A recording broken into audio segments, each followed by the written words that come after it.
Hello, good morning students. आज के class में आपका स्वागत है। आज ऑनलाइन क्लासेस में कुछ क्वेश्चंस आंसर आपको कराए जाएंगे। ये शॉर्ट क्वेश्चन आंसर है जिसका आंसर 4 मार्क्स में देना है, 100 वर्ड्स में होगा। क्वेश्चन नंबर 1 है, what is non verbal test of intelligence? अशाब्दिक बुद्धि परीक्षण क्या है? तो इसका आंसर हो जाएगा, अशाब्दिक बुद्धि परीक्षण को अवाचिक बुद्धि परीक्षण भी कहा जाता है। यह वैसे परीक्षण को कहा जाता है जिसमें शब्दों को व्यवहार में नहीं लाया जाता। इनमें एकांश आइटम्स या कथन अशाब्दिक होते हैं। क्रियाओं या परफॉर्मेंस के द्वारा बुद्धि की माप होती है, जैसे चित्र, ब्लॉक या पजल के द्वारा क्रियाएं कराकर बुद्धि की जांच की जाती हैं। ये परीक्षण छोटे बच्चे, अनपढ़ सभी पर किया जा सकता है। आर्मी अल्फा टेस्ट और आर्मी बीटा टेस्ट इस परीक्षण के उदाहरण हैं।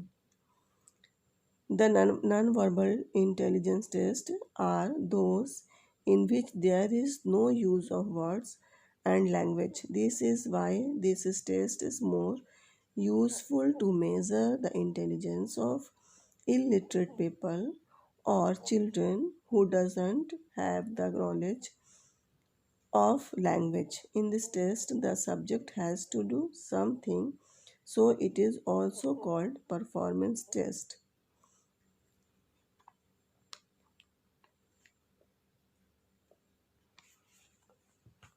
अब हम लोग देखते हैं question number 2। What do you mean by group test of intelligence? बुद्धि के सामूहिक परीक्षण से आप क्या समझते हैं? सामूहिक बुद्धि परीक्षण का तात्पर्य ऐसे परीक्षण से है जिसके द्वारा एक समय में एक से अधिक व्यक्तियों की माप की जा सकती है। कई परियोजनाओं पर एक ही साथ एक ही जगह पर सामूहिक रूप से परीक्षण का उपयोग करके उनकी बुद्धि को मापा जाता है, जैसे आर्मी अल्फा टेस्ट 1917 और आर्मी बीटा टेस्ट 1917 सामूहिक बुद्धि परीक्षण के उदाहरण हैं। भारत में भी कुछ सामूहिक परीक्षणों का निर्माण किया गया है, जैसे मोहसिन जनरल इंटेलिजेंस टेस्ट और Jalota group general intelligence test. ये मुख्य यह सामूहिक परीक्षण दो तरह से कर सकते हैं, एक शाब्दिक रूप में और एक अशाब्दिक रूप में। Group intelligence test can be administered at a group of people at the same time. In First World War, the Army Beta test was introduced to measure the intelligence of illiterate soldiers. There are two types of group test, verbal and non-verbal. Question number 3. Define intelligence quotient. बुद्धि लब्धि को परिभाषित करें।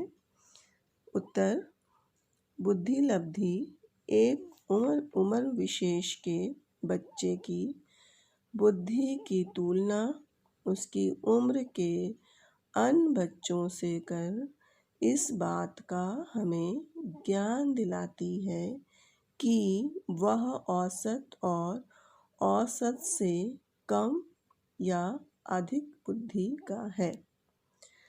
Cruise नामक मनोवैज्ञानिक ने भी उसे परिभाषित करते हुए कहा है, इन्वर्टेड कॉमा में, बुद्धि लब्धि एक ऐसा तरीका है जिसका उपयोग इस बात का ज्ञान दिलाने में किया जाता है कि एक व्यक्ति विशेष जन समुदाय की तुलना में बुद्धि की दृष्टि से क्या स्थान है।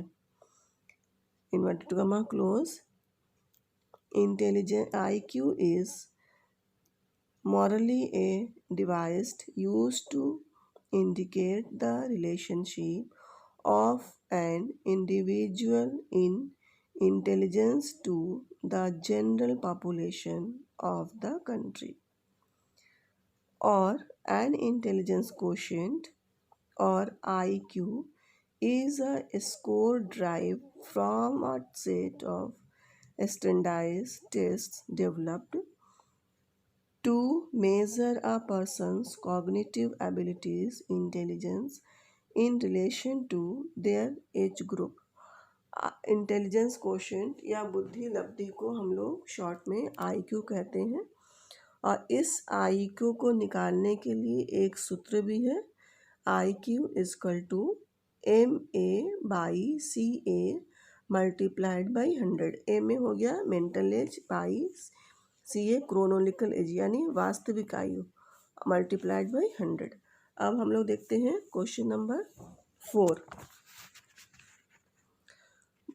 Describe the uses of advantages of intelligence test. बुद्धि परीक्षण की उपयोगिता या उसके क्या लाभ हैं। इसमें हम लोग क्या देखेंगे, बुद्धि परीक्षण या मापन के निम्नलिखित उपयोगिताएं हैं। निम्नलिखित क्षेत्रों में इसकी उपयोगिता है। नंबर 1, श्रेणीकरण, ग्रेडेशन। इसमें देखते हैं हम लोग बुद्धि परीक्षण को व्यवहार में लाकर बच्चों को औसत, मानसिक दुर्बलता तथा प्रतिभाशाली इन 3 श्रेणियों में बांटा जा सकता है।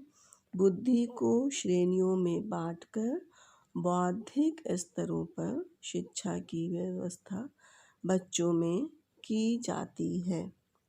अब हम लोग नंबर 2 देखते हैं, शैक्षिक निर्देशन, एजुकेशनल गाइडेंस। यहाँ शैक्षिक निर्देशन के आधार पर अलग अलग बौद्धिक योग्यता के बच्चों के लिए शिक्षा की अलग अलग व्यवस्था की जा सकती है और बच्चों के बुद्धि स्तर को देखते हुए अलग अलग पाठ्यक्रम तैयार किए जा सकते हैं। नंबर सी, व्यावसायिक निर्देशन, वोकेशनल गाइडेंस। बुद्धि परीक्षण के माध्यम से व्यावसायिक क्षेत्रों में भी सही निर्देशन मिलता है। विशेष प्रकार के व्यवसाय के लिए विशेष मात्रा में बुद्धि की आवश्यकता होती है। अतः इस परीक्षण द्वारा बच्चों को अनुकूल कार्य का निर्देश दिया जाता है। नंबर 4, बौद्धिक दुर्बलता का निदान, डायग्नोसिस ऑफ इंटेलेक्ट डिफिशियंसी। यहाँ हम लोग क्या देखते हैं कि बालकों की मानसिक दुर्बलता के निदान में भी बुद्धि परीक्षण काफ़ी उपयोगी होता है। इस परीक्षण के आधार पर मानसिक रूप से दुर्बल बच्चों को मंदबुद्धि, मॉरन, मूड, इम्बेसाइल और मूर्ख, इडियट आदि इन 3 श्रेणी में बांटा जा सकता है और बुद्धि के बौद्धिक दुर्बलता से ग्रस्त बच्चों को पहचाना जाता है। नंबर 5, बाल अपराधी एवं समस्या बालक, डेलिक्वेंट एंड प्रॉब्लम चिल्ड्रन। यहाँ क्या है कि इस परीक्षण के द्वारा अपराधी एवं समस्या बालक की पहचान होती है। कुछ बच्चे अधिक या कम बुद्धि के कारण समस्यात्मक या अपराधी बन जाते हैं। अनुकूल व्यवस्था कर इस प्रकार के बालक का उपचार किया जाता है। इस प्रकार हम देखते हैं कि उपर्युक्त माध्यम से बुद्धि की जांच कर बच्चों के भविष्य में सुधार लाया जा सकता है और उनके जीवन को सफल तथा समाज में महत्व दिलाया जा सकता है। Uses of intelligence test. Number 1, for the purpose of selection, administered to a course, decide scholarships, to give specific assignments, selection for co-curricular activities. Number 2, for the purpose of classification, classification of students to improve teaching learning experiences. Number 3, for the purpose of promotion, promotion in educational, occupational, and social situations. Number 4, pro knowledge one's potentiality. This helps the teacher in following ways: giving guidance helps in learn process, improve the level of aspiration, etc. Number 5th, for diagnostic purpose. 6th, helps in research work. 7th, prediction of teacher. And 9th, use in army and civil services. And last question है question number 5th, what are the components of pass model of intelligence. बुद्धि के पास प्रतिमान के कौन कौन से घटक हैं। यहाँ हम लोग देखते हैं कि किस तरह से बुद्धि प्रतिमान या पास सिद्धांत का निर्माण हुआ है। बुद्धि के पास हम लोग हमेशा कैपिटल में लिखेंगे, PASS। प्रतिमान सिद्धांत का प्रतिपादन JP दास, जैक नागलिरी और क्रेबी ने 1994 ईस्वी में किया। बुद्धि का यह सिद्धांत लूरिया द्वारा मस्तिष्क की संरचनाओं को किए गए विश्लेषण पर आधारित है। इस सिद्धांत का संबंध सूचना संसाधन उपागम इंफॉर्मेशन प्रोसेसिंग अप्रोच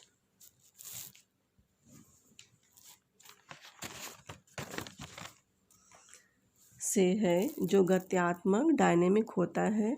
यह सिद्धांत मस्तिष्क की क्रियाओं पर आधारित 3 मस्तिष्कीय क्रिया तंत्रों की परस्पर निर्भर क्रिया प्रणाली है। यहाँ 4 तरह के संज्ञानात्मक कार्य उत्पन्न होते हैं। नंबर A, प्लानिंग योजना, B, अटेंशन अवधान, C, स्टिमुलस साइमल्टेनियस प्रोसेसिंग समकालिक प्रक्रमण, एंड D है सक्सेसिव प्रोसेसिंग अनुक्रमिक प्रक्रमण। बुद्धि का यह मॉडल उपर्युक्त 4 कार्यों और तत्वों का प्रतीक है। इन चारों के पहले अक्षर को लेकर कैपिटल P, कैपिटल A और कैपिटल SS, जिसे हम पास कहते हैं, पास मॉडल का नाम दिया गया है। प्लानिंग के अंतर्गत व्यक्ति एक विशेष दिशा में अपना ध्यान केंद्रित करता है। इसमें व्यक्ति व्यवहारों के क्रम के बारे में सोचता है और लक्ष्य पर पहुंचने के लिए क्रियाएं करता है। यहाँ क्या है, प्लानिंग करता है पहले किसी भी काम को करने से पहले, और उस पर अपना विशेष रूप से ध्यान केंद्रित करता है ताकि वो लक्ष्य को प्राप्त कर सके। बी में क्या है,